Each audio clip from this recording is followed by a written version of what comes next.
Good morning, everyone.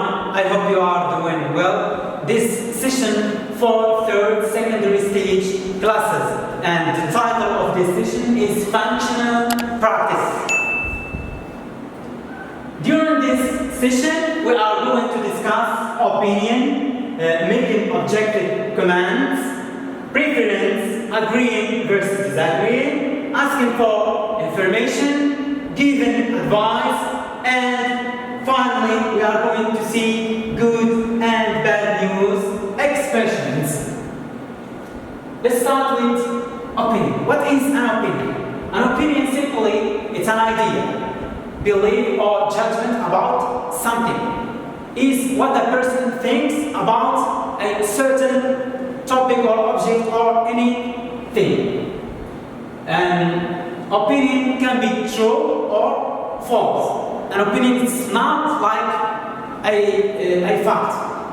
A fact always true and based on logical things and science.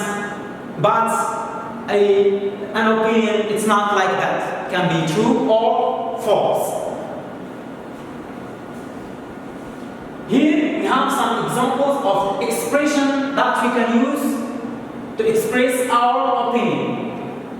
In my view, we can use in my view, in my opinion, for my point of view, as far as I'm concerned, to my mind,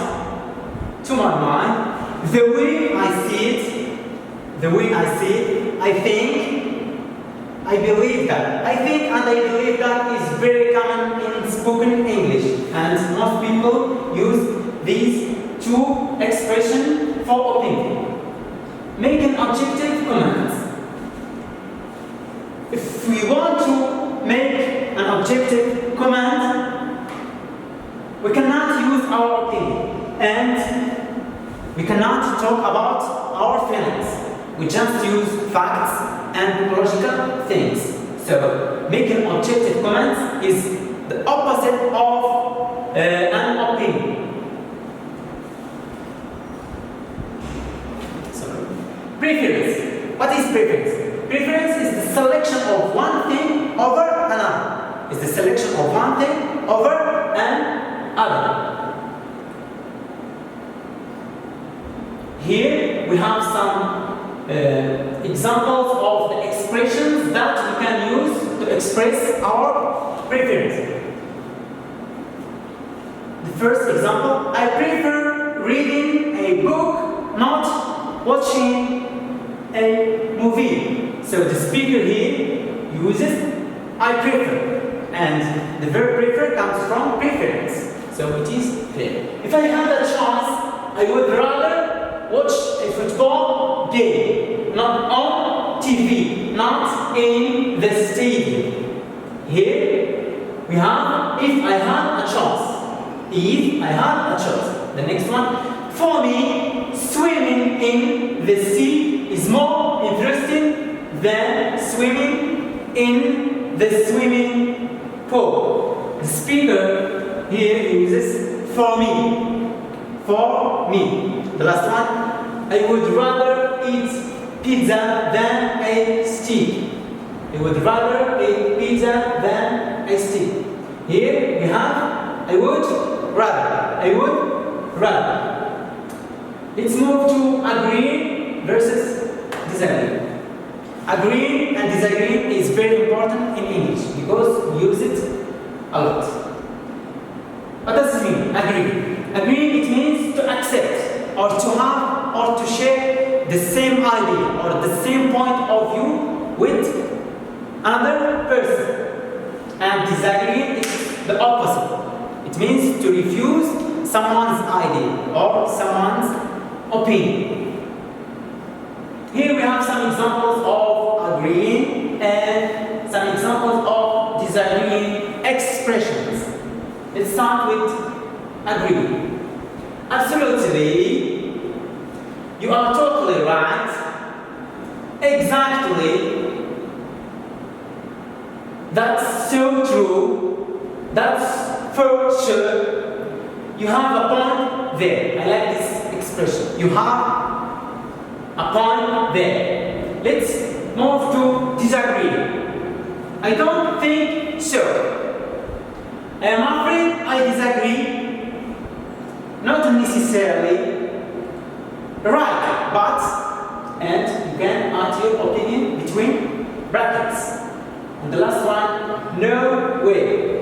No way. It is a very strong expression of disagreement, which means I totally disagree with you. Asking and giving information. For asking for information, we can use auxiliary verb to ask about the information. In the present, we can use these auxiliaries like can, will, shall, must, may, past. In the past, we can use could, and it is the past of can. Would, past of will, should, had to, might. Or we can use WH word. WH word like what, where, when, and how.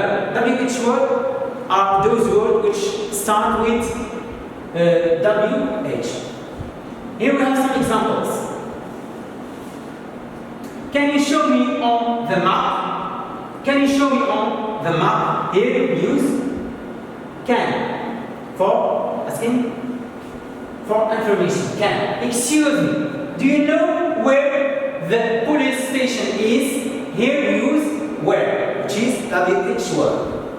And the next one, how far is it to the beach from here? Here we use again WH word, which is how. The next one, how are you today? We need a question mark here. How are you today? Here we use how, which is another WH word. And the last one, where is Johan? Where is Johan? Where? We use where plus for information. Giving advice. Here we have some expressions that we can use to give an advice to someone. You should. You can use you should. For example, you should stop smoking. You should revise your lesson. You should do this. You shouldn't do this. Or why don't you? You can use also why don't you? Or my advice is to. My advice is to. Or I think you should. I think you should. Or if I were you, I would something. If I were you, I would. Have you thought about something? Have you thought about something? And the last one, it might be a good idea too. It might be a good idea too. Let's move to good news and bad news expressions. So, to respond to good news, we can use these expressions. For example, that's great. That's great. Or fantastic. That's fantastic. That's wonderful. Or that sounds great. That sounds great. Or oh, how wonderful. Oh, how wonderful. And here we have other expressions like congratulations, super, and so on and so forth. Let's move to responding to bad news. We can use the expression of oh, there, or that must be off. That must be off. My goodness, or please accept my deepest sympathy. Please accept my deepest sympathy. Or you can use other expressions like I do sympathize with you. I do sympathize with you. And thank you for your attention, and I hope this was very easy and clear for you. And have a nice day.